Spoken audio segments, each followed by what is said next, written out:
Thank you very much, President Ruto. In other words, reform is a two-way street. It's not just one way. But allow me to follow up very quickly. As we all know, Kenya and a number of other countries have been buffeted very devastatingly by extreme weather conditions, unpredictable weather conditions. And I think the projections for Kenya and other countries in the region are that over the next 7 years, we're still likely to see the same kind of weather patterns that we've seen this year. That being the case, and again, following a two-way reform process, what is it that African countries should be doing right now to mitigate the effects of climate change? It is true that predictions are that Kenya and our region is going to have above normal rains for the next 7 years. That's a prediction. It is both positive and negative. And that is why, working with institutions like the Africa Development Bank, we are developing resilience instruments. It is the reason why we are having a conversation with the Africa Development Bank on our water infrastructure. How do we take care of this excess water? And how do we turn this excess water into an asset for making sure that we use it for our food security, we use it for the positive elements. So we must align our programs, our strategies with the reality of the moment and with the predicted reality of the future. So that is the alignment that we must do. Thank you very much, President Ruto. I'm going to come to President Kagame next on a number of issues, particularly with regards to the global financial architecture, as well as the issue of reforms. Both yourself and President Ruto have been aligned. That being the case, what reforms do you really think should pave the way for giving Africa the resources that it needs to finance its own transformation and inclusive growth, even in the face of devastating climate change? What are the most critical reforms that you see and anticipate are needed? Thank you. Let me quickly, first of all, and more importantly, thank our hosts, President Ruto, His Excellency, and also the President of the Africa Development Bank Group for inviting us here. Now, quickly to the point, we are talking about the architecture of, well, international financial architecture. Therefore, in mind, we have the architects. So what did the architect have in mind when they provided us with the architecture we have to deal with? They must have had their own interests. They must have framed things the way they wanted to benefit themselves, or maybe we can assume that they wanted to benefit the whole world. Now, we are here discussing the situation as it is, where we find there are enormous resources in this world, but inequitably distributed. So Africa has to look at itself and look at the whole world as it's set up. And we know in this world, people, countries, work for interests, their own interests.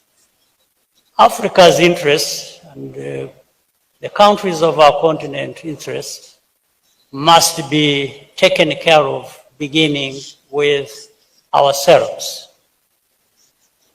So, and we talk about speaking with one voice many times. It has to be one voice. It has also to be loud and clear and effective. For that to happen, we think about working together, we think about representation, and representation is not also just numbers.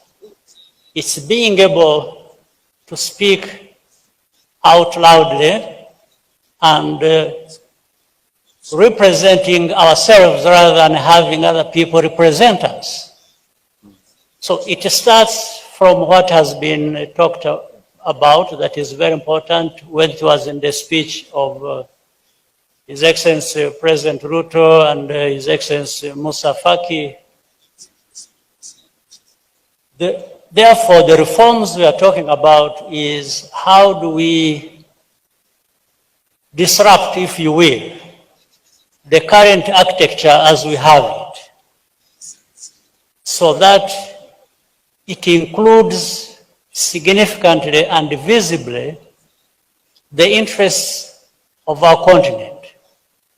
Our continent, whether it is human resources or natural resources or any resources we are thinking about, how can anyone interested in the well-being of the people of this world sideline our continent?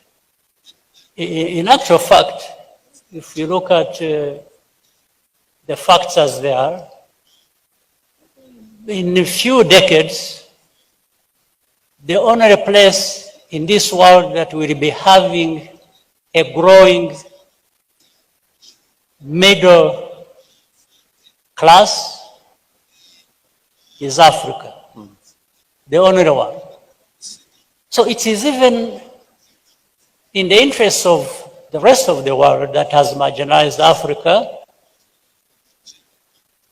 to contribute to the well-being of our continent, because the growth of Africa based on this middle class feeds into the growth of the rest of the world. So they should even be accepting some of these proposals in self-interest, because Africa grows, the whole world grows. But Africa cannot wait to be handed this opportunity by anybody else. We therefore must be on the front line, really fighting for this right, and therefore for ourselves, but also which contributes to the well-being of the rest of the world. President Kagame, I want to be a little bit provocative here. I've been coming to Kenya for probably 30 years, and there are places that I used to know that I no longer recognize. Why? Because the city's architects have changed the landscape. Now, most of the Bretton Woods institutions were created 60 to 80 years ago, at a different time from the one that we live in. So, if we're going to talk about reform, it's not just the access to resources. It's looking at those institutions that were created back then and asking the question, are they still relevant to the needs of today? What is your thought about redesigning a lot of these institutions to make them fit for purpose? Well, absolutely. It's a no-brainer that what worked 50 years ago or designed 50 years ago, things have changed, and therefore a rethink of a new design that fits the purpose must be into play. There's no question about it. But here what we are talking about is not simply an argument of whether, this is fit for purpose or this. I think everybody understands that point. But there are philosophies, if you will, or interests or that operate behind that. For us in Africa, we are hard pressed to see that there is a change of these and in the design of these institutions. But maybe the way the institutions are set up, benefiting some parts of the world, those in those parts of the world are not interested in having the change happen because it gives them control, it gives them say over other people's resources even. So it's not that people don't understand. Especially for Africa, we understand it better because of how we are affected.